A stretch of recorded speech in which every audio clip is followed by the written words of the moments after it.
Panginoon at tagapagligtas. Hurtful words. Kailan tayo huling nasaktan dahil sa salitang narinig natin mula sa iba?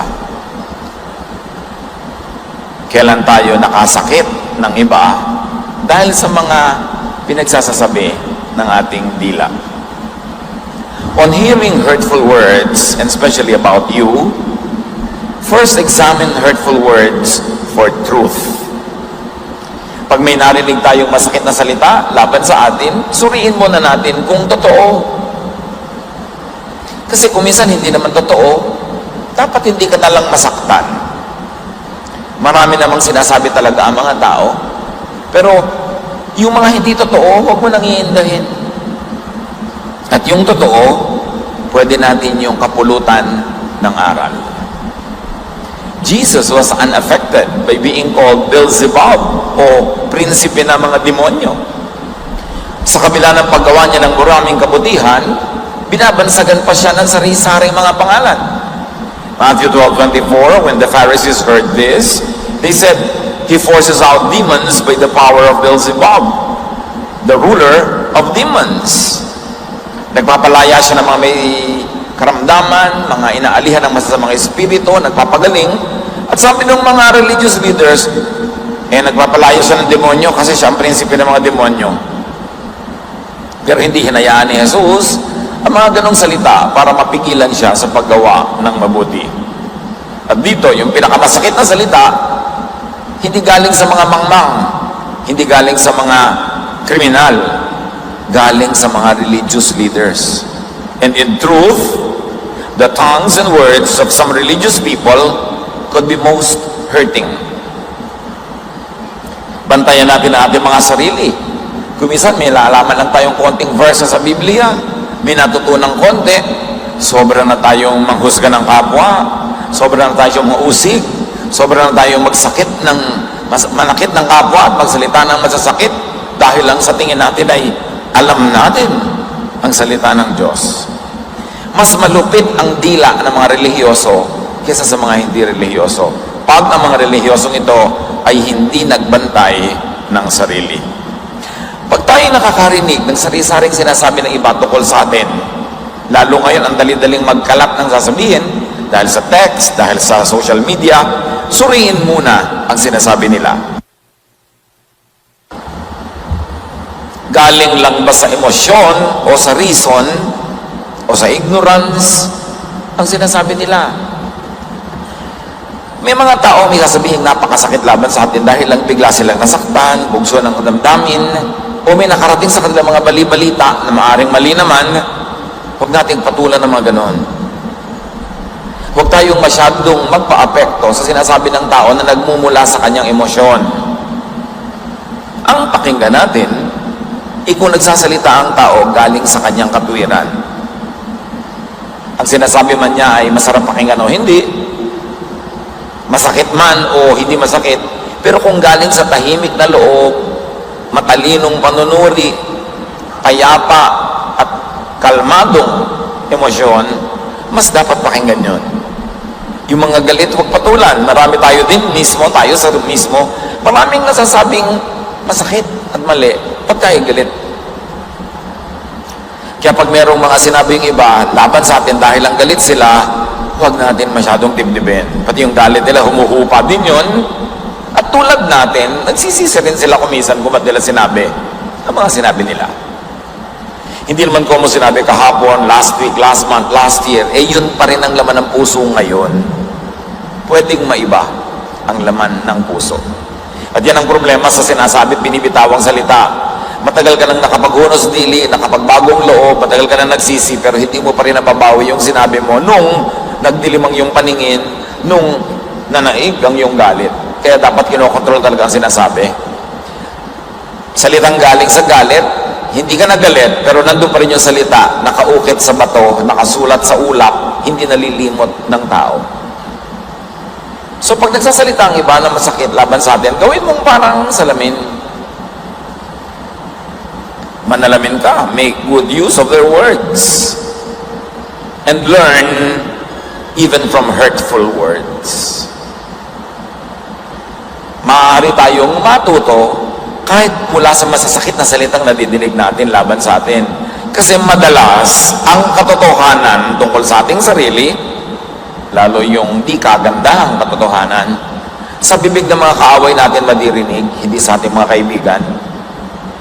Mga kaibigan kasi natin, mga nagmamahal sa atin, madalas sobra tayong binibigyan ng galang, binibigyan ng alang-alang ang ating mararamdaman, hindi lagi silang nagsasabi. Kaya madalas yung totoong, hindi magandang totoo tungkol sa atin, doon sa kaaway mo yun maririnig. At pag narinig mo yan sa kanila, suriin mo. Kung totoo, learn from it. Proverbs 9:9, if you have good sense, instruction will help you to have even better sense.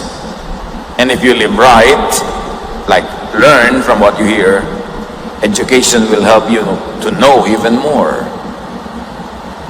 Pag meron ka raw katwiran, pag nakinig ka sa turo ng iba, at yung mga comment nila, turo din yun, lalo't kung totoo, lalo ka daw rurunong, lalong iinam ang iyong pamumuhay, lalo kang tatalino kung nakikinig sa tamang paraan.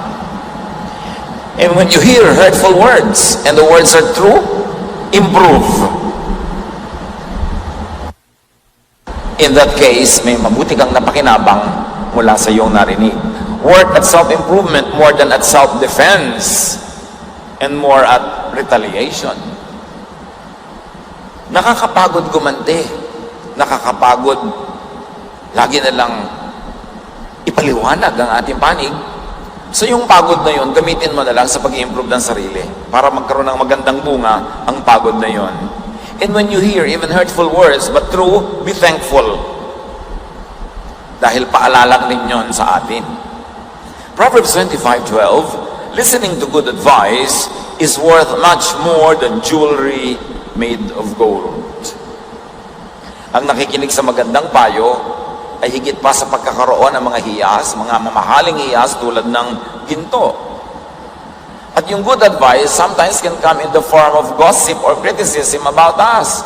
Pag narinig mong pinag-uusapan ka pala, ganito palang sinasabi nila, tapos may katotohanan na maaaring hindi mo na pag-iisip-isip, pero dahil ngayon nakarating sa tenga mo, naisip mo tuloy, edi para kang nakinig ng payo.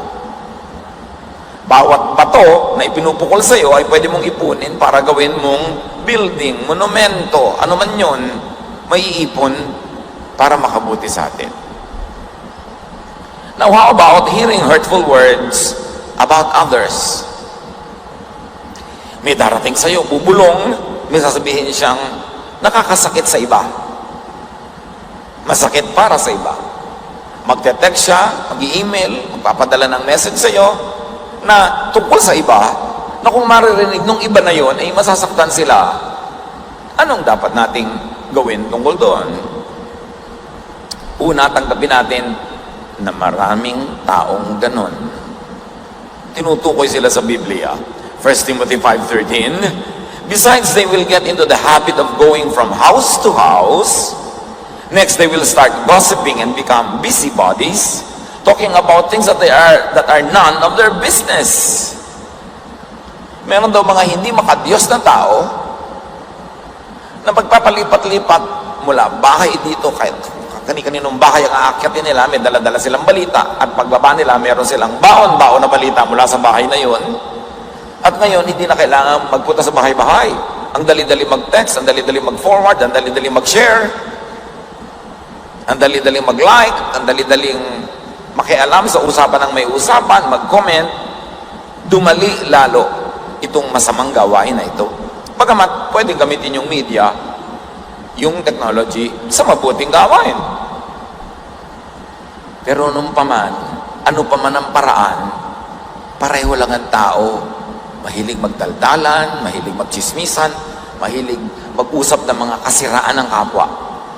At sabi sa Proverbs 20:19, stay away from gossips. They tell everything. Pag dumarating sa iyo ang isang tao na may dalang chismis tungkol sa iba, asahan mo pagtalikod sa iyo, ikaw naman ang chichismisin niya. Kasi ang chismoso at chismosa hindi namimili ng topic at taong pag-uusapan. At kung ikay dinadalhan ng balita, siguradong kukuhanan ka rin ng balita o gagawaan ng balita. Ang mga anak ng Diyos, ang mga matitinong tao, pag nakakarinig ka ng salitang makakasakit sa iba, pag nakakarinig ka ng paninira, pamimintas, you should examine it for objectivity and truth. Susuriin mo muna kung makatotohanan, kung totoo, kung mabuti, kung karapat-dapat na pag-usapan. Huwag maniniwala agad. Bawat tao na pwedeng lumapit at bumulong sa atin, bawat tao na alam ang ating cellphone number at pwede tayong i-text, alam ang ating email address, alam ang kung ano-anong paraan para tayo makontak, lahat ng yan dapat suspect natin na pwedeng magdala ng hurtful words. Hindi ko muna unang nagsabi sa'yo, kakampihan mo na. Hindi ko muna unang nag-text, nagbigay ng panig niya, siya na ang kakampihan mo. Habang hindi mo naririnig ang kabila, suspend judgment. Kahit mahal mo yung lumapit sa'yo, kahit kapatid mo, kaibigan mo, asawa mo, anak mo, magulang mo, kahit sino yon.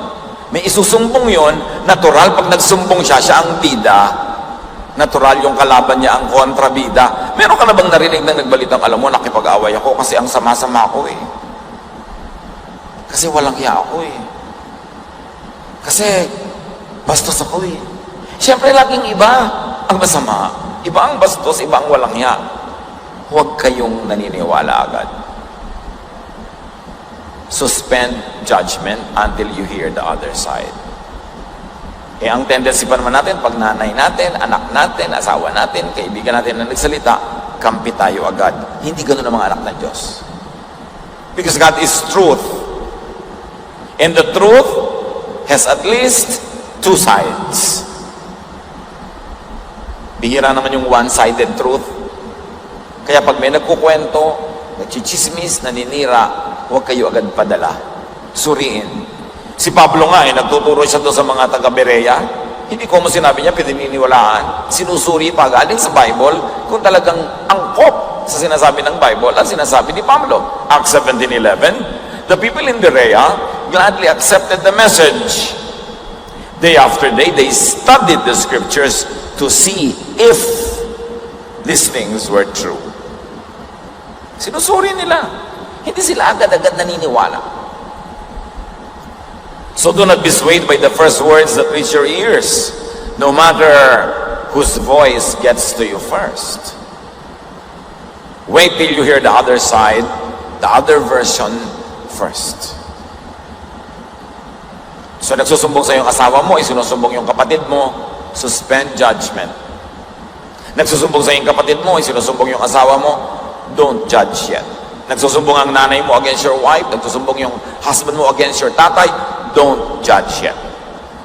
Dahil pare-pareho silang related sa iyo, pare-parehong meron kang relasyon sa kanila, may tungkulin kang maging just, maging matapat sa lahat sa kanila, hindi lang doon sa unang nagbalita.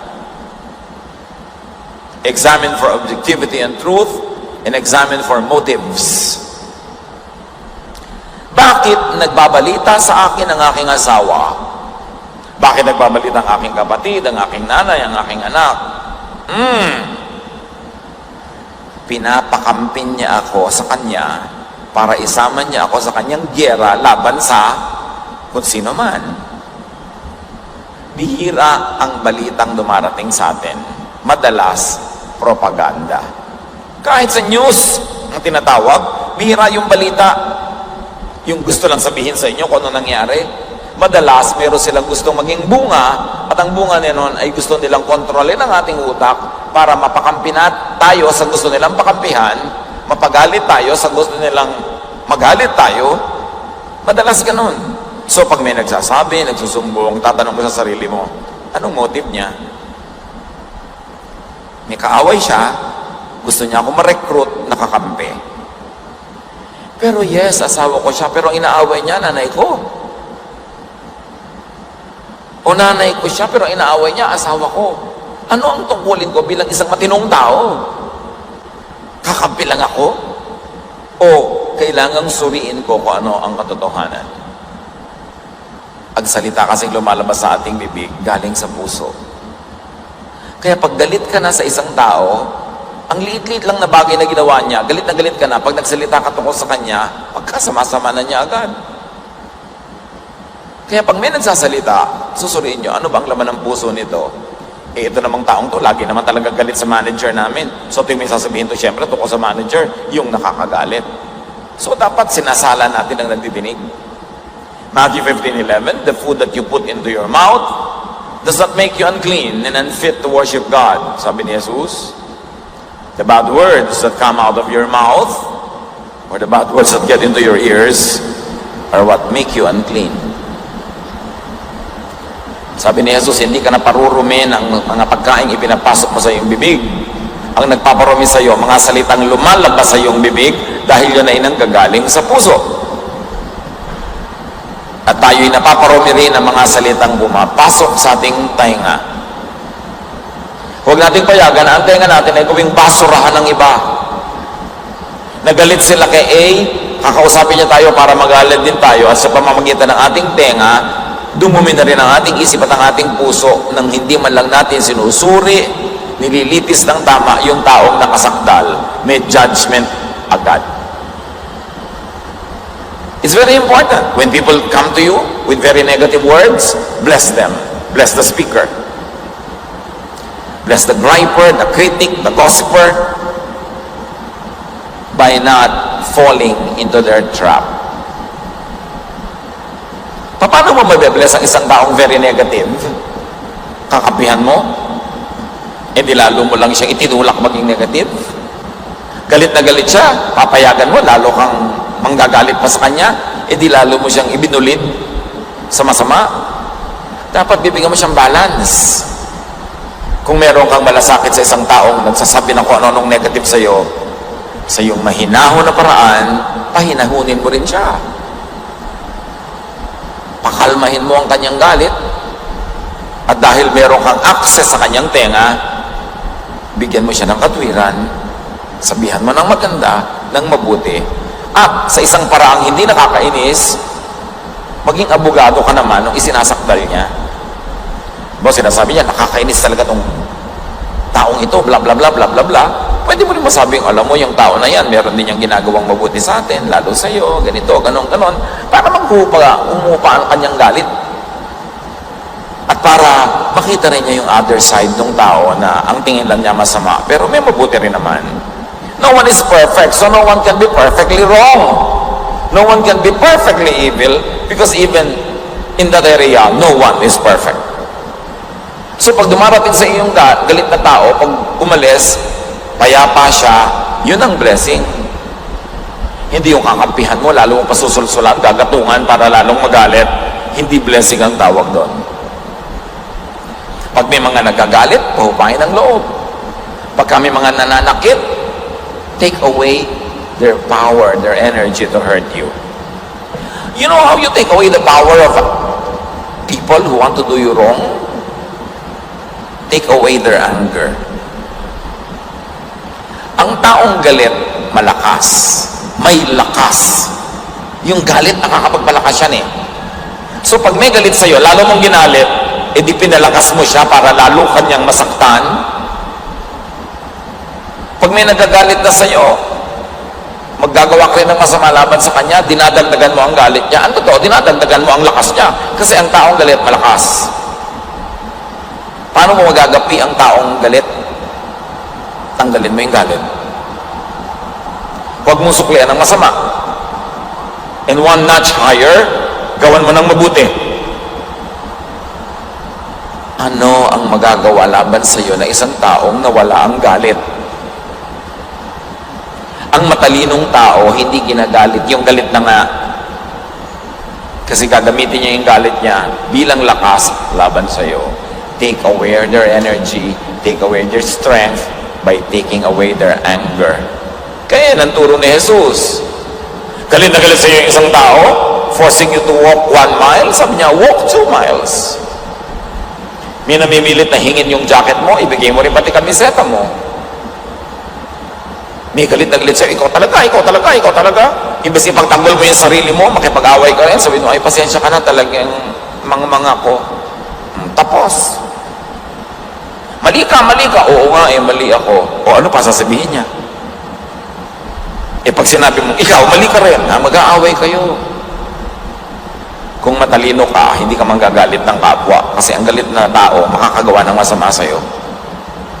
Ang matalinong tao promotes peace.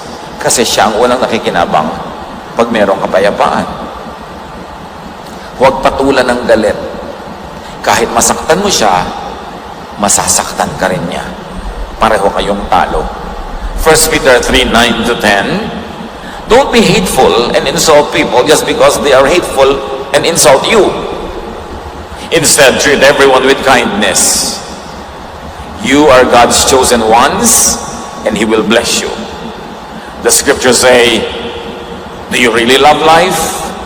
Do you want to be happy? Then stop saying cruel things and quit telling lies. Mahal mo ang buhay? Gusto mong payapa, tahimik? Gusto mong masaya? Tumigil ka ng kadadakdak. Tumigil ka ng pagsasalita ng masakit laban sa kapwa. Minsan sabihin kang masakit laban sa kapitbahay mo, may pakpak ang balita, may tainga ang lupa, makakarating sa kanya ang balita. Nagsalita ka ng masakit, gagantihan ka niya. Hindi katalinuhan, hindi pagwawagi ang magsalita ng masakit. Kasi ang bawat salitang binibitawan natin parang boomerang, babalik sa'yo. Kung talagang galit na galit ka rin, wala kang masabing mabuti, edi tahimik ka lang muna. At least wala kang ibidato na babalik din sa'yo. Yung mga bungangera, mga chismoso, mga reklamador, mga pintasera, maraming kaawayan. Gusto mo bang may kaaway ka? Di ba masarap, may kaibigan ka, tumutulong sa'yo? O hindi mo man kaibigan, hindi ka man tinutulungan, hindi ka naman ginagawa na masama. Learn! Ang mga mahilig makipagdaldalan, magsalita, magkomento, yan ang maraming kaaway. Hindi tahimik ang buhay, hindi masarap ang buhay. Matthew 5:43-44, sabi ni Jesus, you have heard people say, love your neighbors and hate your enemies. But I tell you to love your enemies and pray for anyone who mistreats you. Pag minahal mo yan, mamahalin ka rin niya. O kung hindi ka man niya mahalin din, at least hindi ka niya kakamuhian. That's one less enemy. Better, that's one more friend. Be wise. And then encourage and promote peace and kindness. Pagka merong dumarating sa atin na may mga masasamang balita, mga pangit na salita, imbes na gatungan mo siya, ayunan mo, payapain mo kanyang kalooban at himukin mo siya na maging mapayapa sa kanyang pamamaraan para matigil ang gulo. Pag pangit ang salita sa iyo, huwag mong sasabihan ng pangit din kasi hindi titigil yung pukulan, batuhan kayo hanggang pareho na kayong duguan. Pangit ang sinabi sa iyo, nasaktan ka, huwag ka muna kumibo. Kasi pag hindi ka naman kumibo, titigil lang yun ang kababato eh. Pero pag hindi ka na kumibo, bumato pa rin, mga 2 o 3 beses din yun, titigil na. Pero habang bumabato ka, pagante, hindi rin siya titigil. The best answer to someone who says very wicked and unkind words is a kind answer or silence. Proverbs 15:1, a kind answer soothes angry feelings, but harsh words stir them up. Pag mabait, banayad, mahinahon ang iyong sagot, gaano man siya kagalit, huhupa din ang kanyang galit. Dahil ang kapayapaan at mapayapang sagot, nagtatanggal ng galit ng kapwa. Ephesians 4:29, stop all your dirty talk. Say the right thing at the right time and help others by what you say. Tigil na daw yung mga salitang walang katuturan, masasakit, marurumi, pangit, walang buting idudulot sa ating buhay. At pag tayo nakarinig ng mga salita laban sa iba, contain and bury hurtful words. Sa mga pangit at masasamang salitang nadidinig natin, ituring natin ang ating tenga na sementeryo. Pagpasok doon, baon, libing. Huwag natin ituring ang ating bibig na broadcast station, Channel 99. Huwag natin ituring ang ating bibig na communication tower, na pag pumasok sa ating tenga, lalabas sa ating bibig, daig pa natin ang media.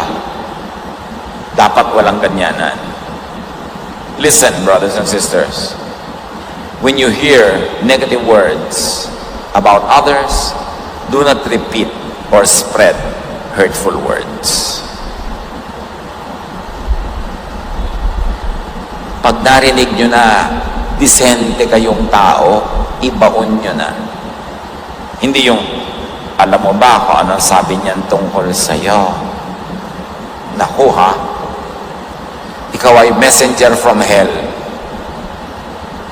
Gagatungan mo pa, gagalitin mo. Bakit mo gagatungan? Bakit mo siya gagalitin? Anong mapapala mo? Ang apoy, kaya nagpapatuloy na maglagablab kasi merong fuel. Kung merong firewood, hagisan mo yung apoy na humihina na ang apoy, hagisan mo ng bagong kahoy, lalagablab uli. Pero pag wala ka nang inilagay na bagong gatong, mamamatay na yung apoy. Parang kalan na wala ng gas, wala ng kuryente, titigil yon. So kayo, huwag maging gatong. Huwag na magdagdag sa balita. Huwag nang pahabain. Huwag nang pag-usapan. Huwag nang pahabain pa yan. Kumisa na magkakapatid, ang paboritong topic, mga hipag, mga bayaw. In a negative way, ha? Yun din mga hipag-hipag, mga pag nakikita-kita yung magbibilas na yan, ang topic yung magkakapatid na asa-asawa nila. So, nagpapadagdag lang yun ng galit, nagpapadagdag ng inis, hindi na solve ang problem. Hindi rin naman nagbabago yung taong pinag-uusapan nila, pero sila lalong nagkagalit, lalong lumulungkot. Anong benefit? Do not say or share hurtful words to persons who could or who would spread them. Pag meron na kayong alam, galing sa inyo o galing sa iba, ipapasa nyo, huwag nyo ipapasa sa iba na alam nyo, ikakalat lang niya yon. At ito kuminsan na nagpapalala ng mga gulo kahit sa mga pamilya. May sasabihin ka sa kapatid mo, tungkol sa isang kapatid pa, alam mo naman yung kapatid natin, ganyan, ganyan, ganyan. Tapos pagka siya na ang kausap nun, sabi niya, alam mo, sabi niya tungkol sa'yo. Kasi ang mga alam ng tao, pag siya'y nagipit, ginagamit niyang sandata, laban dun sa iba o laban dun sa nagsalita. Sinabihan mo ko, galit ka kay A. Nung nagalit ako kay A, wala na akong masabi. Sasabihin ko rin, alam mo ba siya, galit din sa'yo.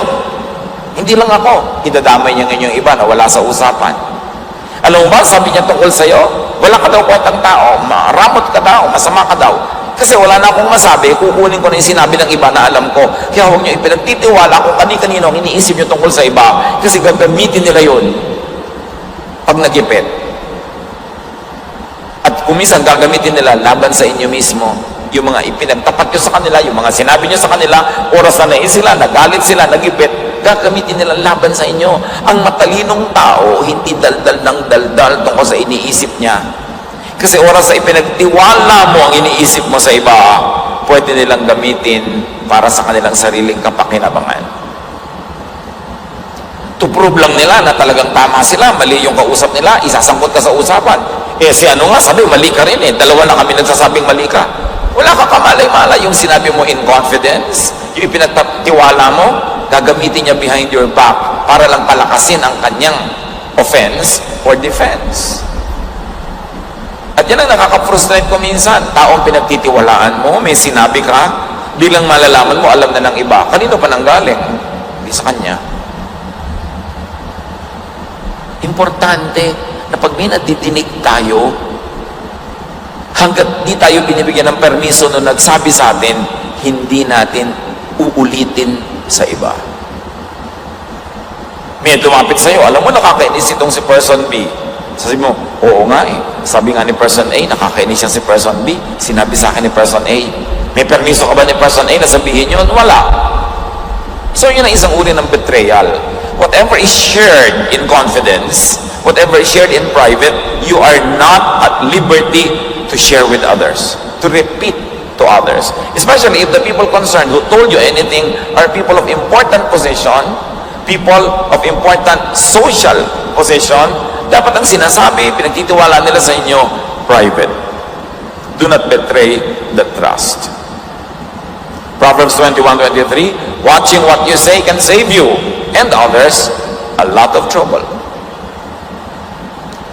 Pag sinabi sa iyo, lalo kung emotional o galit o hurting ang nagsabi, you are not entitled to repeat or spread it. Kasi maaaring humupa na yung galit niya nung nagsabi sa iyo, pero ngayon inuulit mo pa sa iba as if hanggang ngayon galit pa siya. Ano ang narinig na hindi dapat ipapasa o sinasabi? Yung kung ang kaharap ang gusto mong pasahan ay hindi sana sasabihin nung nagsalita. Halimbawa, may persons A and B. May sinabi sa iyo si A tungkol kay B. Pero alam mo na kung nandun lang si B, kaharap niyong dalawa, tatlo kayo, hindi sasabihin ni A kasi nandun si B. Alam mo, hindi niya sasabihin yon kung nandun si B. O ngayon, kayo na lang ni B ang magkausap, ba't mo sasabihin sa kanya yung sabi ni A? Eh kung nandun nga si B, hindi naman sasabihin ni A yun eh. Ngayon at wala si A, sasabihin mo kay B yung sinabi ni A. That is betrayal. Kababaan ng pagkatao yung ganong kadaldalan. Sasabihin mo, pag sinabi ko ito sa kanya, pag nandito naman siya, hindi ito sasabihin nun eh. So bakit mo ngayon sasabihin? It is shared in private. It must remain private. Titus 3:9, but don't have anything to do with stupid arguments, and stay away from disagreements and quarrels. Such arguments are useless and senseless. Sa kapapagchismisan natin tungkol kay A, nagbago na ba si A, bumuti na ba siya? Hindi pa rin. So tayo lang naiinis, tayo nagagalit, so we should stop doing this. We should talk only about what is glorifying, what is encouraging, what is uplifting. Bakit tayo mag-uusap ng mga bagay na nakakainis, nakakagalit, nakakapagpasama ng loob? Nilalason natin ang sarili nating puso. 2 Timothy 2:16, keep away from worthless and useless talk. It only leads people farther away from God. And when you hear hurtful words said by A about B, examine the speaker. Suriin mo siya. Una, kung mahusay siyang tao, hindi siya dapat nagsasalita ng mga ganyan. Luke 6:45, good people do good things because of the good in their hearts. Bad people do bad things because of the evil in their hearts. Your words show what is in your heart. Hindi mo kailangan ng x-ray. Hindi mo kailangan ng ECG. Hindi mo kailangan ng kung ano-ano pa. Sa salita mo, alam na agad ang kondisyon ng iyong puso. Tatanungin mo, sobrang mamintas ito sobrang manira ng kapwa, qualified ba siya magsalita? Mabunga ba ang kanyang buhay? Punong-puno ba siya ng kabutihan para mamintas sa mga sinasabi niyang hindi mabuti? Ang ganda-ganda ba ng buhay niya para gawin niyang topic yung mga taong hindi siya nagagandahan ng buhay? Matthew 7:20, sabi ni Jesus, by their fruit, you will recognize them. Ang galing-galing mong mamintas ng kapwa kumusta naman ang buhay mo? Ang galing-galing mong magsabi na dapat ganito, dapat ganon kumusta naman ang buhay mo? Yung bang dapat ang nangyayari? Kasi kung hindi, shut up. Sinusuri mo dapat ang pinapakinggan. Madalas, the empty can strikes loud. Kung sino yung walang bungang mabuti, yun ang mahilig mambato. Kung sino yung walang maraming mabuting gawa, yun ang mahilig mamintas ng kapwa. So, wag dapat pakinggan. Frustrate the agenda of evil and malicious people by keeping quiet. Pag may sinabi sila sa inyo, do not comment. Because any comment you make will be repeated by them, even multiplied. Frustrate evil and malicious people by not playing into their hands. Pag may sinabi sila, huwag nang niyong dagdagan kasi dadami ang laman ng sabaw and the plot thickens and the soup thickens. Do not participate in it. Pag walang katuturan, walang mararating, huwag makipag-uusap, ni huwag sumagot. Maraming tanong na sinagot ni Jesus, pero may mga tanong na hindi niya pinatulan, hindi niya sinagot. Kasi alam niya, kahit anong sagot niya, wala rin namang mabuting uuwian. Minabuti na lang niya manahimik. Matthew 26:63, but Jesus did not answer. Ang lola ko, nung araw na buhay pa, pag may sinabi kang walang kwenta o nagtanong ka ng walang kwenta, titingnan ka lang niyang ganon. Hindi sasagot. Nag-iisip ko ngayon, ay, what stupid thing did I say? Kasi natapunan ako ng irap ng lola ko. Sabi niya, huwag kayo nagsasalita ng mga walang kapararakan, mga walang kabuluhan. Mapapagalitan ka. So, suriin mo na ang sarili. Even Jesus did not answer. When with malicious people, silence is best. Pag may pagtitipon, nagsimula magkaroon ng chismis, stand up and leave the group. Silence is best. But remember this, hindi naman ubod ng sama nung nagsasalita ng mga masasakit, nagchichismis. Minsan sila'y pasyente. Because most hurtful words are cries for help. Yung mga pintasera, chismosa, reklamadora, ang iingay, laging merong negative comment, madalas ganun lang sila kasi ang buhay nila empty or hurting. Madalas sila din ay wounded. Kaya lang mali ang approach nila. Wounded na nga sila. Ang ginagawa pa nila, they wound others who would wound them back in return. Dumadami lang lalo ang sugat nila. Pero ang mga taong sobrang negative, usually marami yung unhappiness. Marami yan na discontentment. Kaya ganun ang utak. Luke 6:45, good people do good things because of the good in their hearts. Bad people do bad things because of the evil in their hearts. Your words will show what is in your heart. So yung mga hindi maingat magsalita, ibinibisto nyo lang sa kapwa ang kalooban ninyo. At kung mayroong mga ganon, imbes mainis tayo at magalit, let the Spirit of God take control of us and let us have compassion on these hurting people who are in the business of hurting others because they don't know any better how to handle their own wounds. Marami kasi pag nasasaktan sila, ang gusto nila, manakit din ang iba. Pero hindi nila alam, lalo lang sila nagkakaroon ng mga iba pang mga sugat. It is really all important to detox the heart. Puso ang dapat unahin. Dapat talagang solvent kung bakit ganon ang isang tao. Isaiah 51:7, don't be discouraged when others insult you and say hurtful things. Kuminsan, ganun lang sila kasi sila man ay sugatan. At hindi malinaw ang kanilang isip kung anong dapat nilang gawin sa kanilang mga sugat. But stop and minimize listening to what many people say anyway. Huwag lagi makiumpok, makipag-uusapan ng mahaba. Don't encourage na humaba pa ito.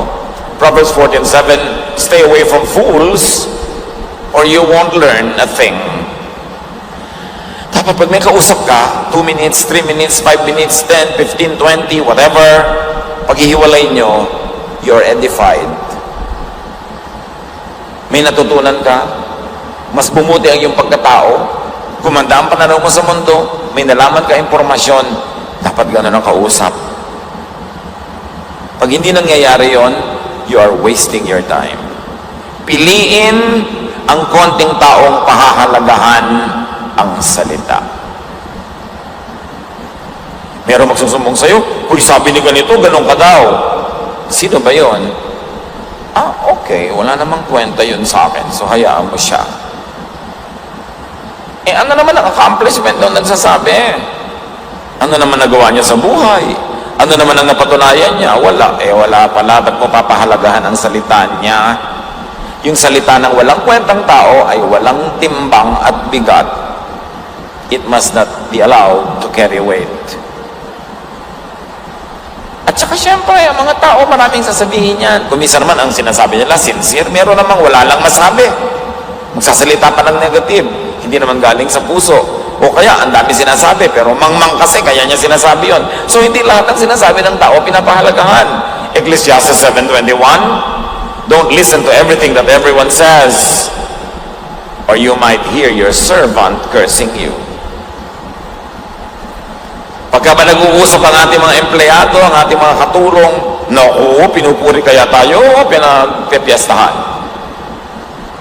Huwag nyo nang asahan na pupurihin kayo. Mabuti kung pinupuri, pero kung madalas, hindi naman, huwag nyo nang asahan yun. Pag pinag-uusapan kayo ng mga taong naiinggit, anong inaasahan nyo? Purihin kayo? Yung tao lang na mahalaga sa inyo, ang papahalagaan nyo, ang salita. Yung iba, hindi naman kayo pakain, hindi kayo tinutulungan, hayaan nyo silang sabihin nila ang gusto nilang sabihin. Do not always diligently ask, ano sabi? Mahilig tayo ganun eh. Ano sabi? Ano sabi sa'yo? Yung para kang basurahan, naghahanap ka ng basurang itatambak sa'yo. Ano sabi? Lalo alam mo na may sinasabing laban sa'yo, may kausap siyang tao pagbalik sa'yo. Ano sabi? Ba't ka naghahanap ng sakit ng ulo? Bakit naghahanap ng problema? Pagka nga dumadating sa'yo, sabi, alam mo, may sinasabi siya tungkol sa'yo, sabi mo, I don't wanna hear it, it's beneath my dignity. Dapat ganun. I will not dignify what they're saying about me. The opinion of God and intelligent people about me is what is important to me. Ganun. Do not needlessly ask about other people's thoughts and words and lives. O ano, kumusta na siya? Ano na nangyayari sa kanya? Bakit yung gusto malaman? If it doesn't concern you, don't ask about it. If you cannot help, don't ask about it. Kumahanap tayo ng basura. Now, on saying hurtful words, kasi madalas tayo din nagsasalita na nakakasakit, check your heart.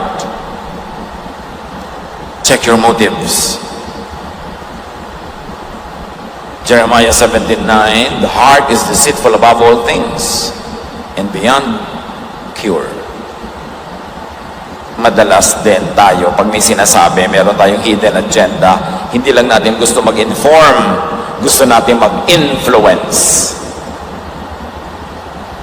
Hindi lang tayo nagsasabi ng katotohanan, gusto nating manggalit, gusto nating magkaroon ng kakampi, gusto nating manghikayat, manguto, manghuthot. Marami tayong ginagawa para manipulatin ang kapwa. The heart is deceitful above all things. Kaya dapat laging pinapasuri sa Diyos. Psalm 139:23-24, look deep into my heart, God, and find out everything I am thinking. Don't let me follow evil ways, but lead me in the way that time has proven true. Suriin niyo po ako at gabayan, para ang daanan ko lang ay yung napatunayan ng tamang landas. And stop, minimize saying hurtful words. Pigilin ang dila. Psalm 34:13, don't say cruel things and don't tell lies. Every cruel thing you say will come back to you.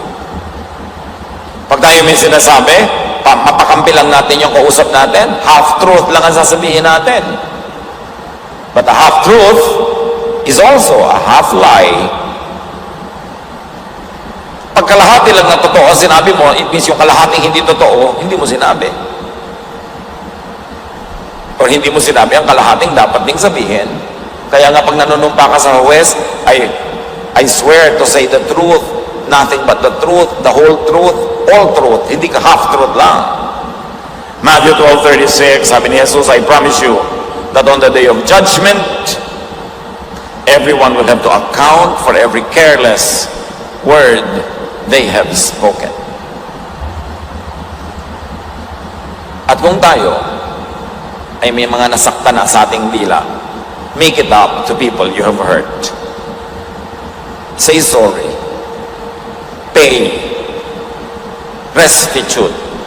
Restore.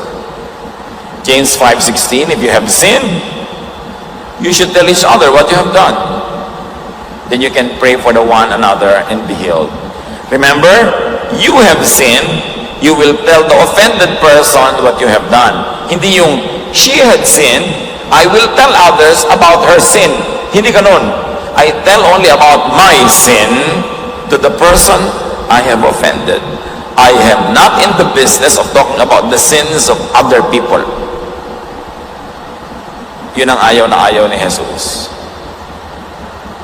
So let's move on to beautifying our words. Pagandahin. Because hurting words come from hurting hearts. Because ugly words come from ugly thoughts and feelings. Beautify your heart, so your words will be beautiful. Proverbs 12:18, sharp words cut like a sword, but words of wisdom heal. Ang salita ay pwedeng manakit at pwede ring magpagaling. Matthew 15:17-20, sabi ng Panginoon, don't you know that the food you put into your mouth goes into your stomach and then out of your body? But the words that come out of your mouth come from your heart. They are what make you unfit to worship God. Out of your heart come evil thoughts, murder, unfaithfulness in marriage, vulgar deeds, stealing, telling lies, and insulting others. These are what make you unclean. Yan ang nagpaparumi sa kaluluwa ng tao, mga salitang marurumi. So beautify your words by beautifying your heart first. Suriin ang puso, laging ipasuri sa Diyos, laging ipalinis, pantayan. Proverbs 4:23, carefully guard your thoughts because they are the source of true life. And very importantly, learn to reassign and to beautify words. Merong mga pagbibitaw na pangit, may maganda. Maraming beses, kahit ako mismo, meron akong gustong ipaimbita para makausap, meron akong gustong i-discuss, meron akong gustong sanang ipakiusap na gagawin nila. Sasabihin ko sa isang tao, pakiimbita mo dito si Kuya ganon para makausap ko. Pagpunta niya doon, tawag kayo. Pangit agad ng bitaw. Diba? Yung masakit sa tenga, ha? Sino naman siya para ipatawag ako? Yung magagalit ka tuloy agad dahil pangit ang bitaw. Pag kayo namamagitan sa dalawang tao, si A may sinabi, patungo kay B, sikapin niyo ang pagsasabi niyo ang pinakamagandang paraan because you are a child of God, you should be an ambassador of peace. May bigay si A na pagkain kay B. Sabi ni A, ano, nagustuhan ba? Hindi. Napinasan pa. Pwede mo nang pagkantayan na nilalasap-lasap niya at sinusuri. Pero para i-interpret mo in a very negative way, nanggagalit ka ng kapwa. At marami sa atin napaka-irresponsibleng messengers. Yung boss sa office, may gusto makipag-usap, may nararamdaman, gusto magpahinga. Sasabihin sa sekretary, pwede ko bang makausap si boss, si sekretary? Pagod, tulog, ganun agad. Hindi mo lang masabing, may dinaramdam, payagan mo na natin magpahinga. Mamaya, pagka malakas na siya, tatawagin kita. Pero sabi agad sa'yo, may appointment ka ba? Pagod siya. Magagalit ka doon sa tao na hindi mo lang siya yung nagsabi sa'yo, yung sekretarya lang, pero galit ka doon sa tao kasi yung sekretarya is a secretary from hell. Hindi marunong mag-represent in a beautiful way. Lumili ka ng kaaway para doon sa boss. Samantalang wala kamalay-malay yung boss na ganun pala ang nangyayari. Beautify your words.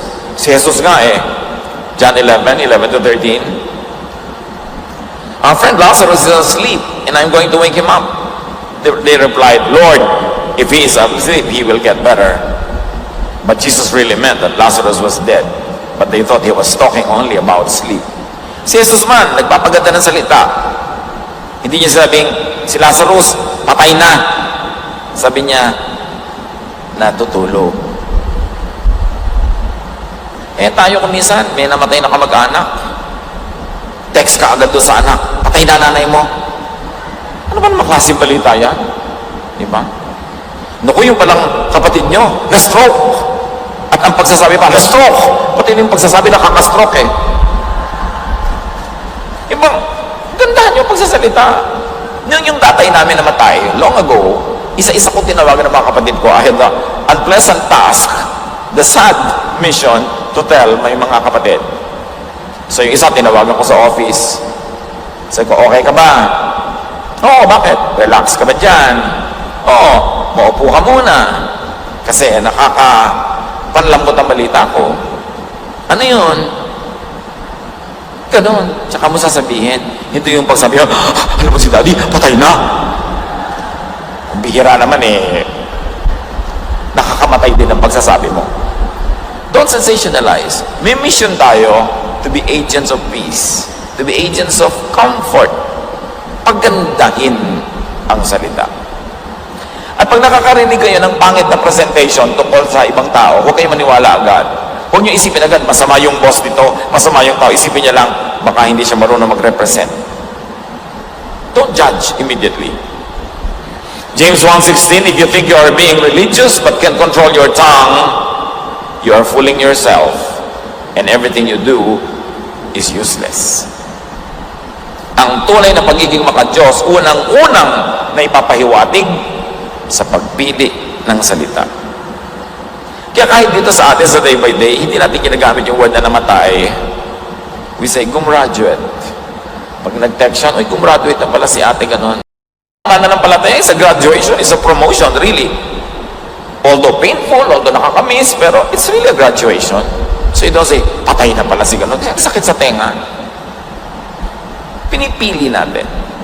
James 3:5, our tongues are so small, yet they brag about big things. It takes only a spark to start a forest fire. Isang maliit na apoy nakakapagsimula ng malaking sunog. Do not allow what some people think and say to hurt you too much. Otherwise, you would always hurt. Huwag tayo maging sensitive kasi lagi ka masasaktan. Proverbs 19:11, it's wise to be patient and show what you are like by forgiving others. At kung lagi kang napipintasan, nasasaktan, draw inspiration from some politicians, from some showbiz people, even some religious personalities or very visible persons. Lagi silang binabato, pero buhay pa rin. Magaganda pa rin, fruitful pa rin, masaya pa rin. Business as usual. Huwag kayong magpalugmok sa salita ng iba. May kasabihan, stick and stones can break my bones, but words can never break me. Kung binato ako na totoong bato, masasaktan ako. Hinampas ako talaga ng napakalaking kahoy, masasaktan ako. Pero salita lang ng isang chismosa, salita lang ng isang commentator, ay, hindi yan nakakabali ng buto. Ganun dapat attitude mo. Sino ba may sabi? Siya. Siya lang naman pala eh. Bayaan mo siya. Stick and stones can break my bones, but words can never break me. At meron akong isang natatandaan na nabasa ko nung high school. Sabi niya, don't bother yourself about a fair or stormy weather. Squalls or wind must sometimes whistle around. When people live together, some will smile and some will frown. But you need not mind them. Travel on as best as you can. Take them as you find them. So pag may mga taong magkakasalamuha, nagkakahalubilo, may matutuwa sa iyo, merong hindi. May ngingiti, may sisimangot, hayaan mo lang sila. Huwag mo na silang ibigin na baguhin, papaniwalain sa iyo, hayaan mo sila, take them as you find them. Not everyone will like you. That's okay. What is important is that God likes you, and that God likes what you do, and that you like yourself,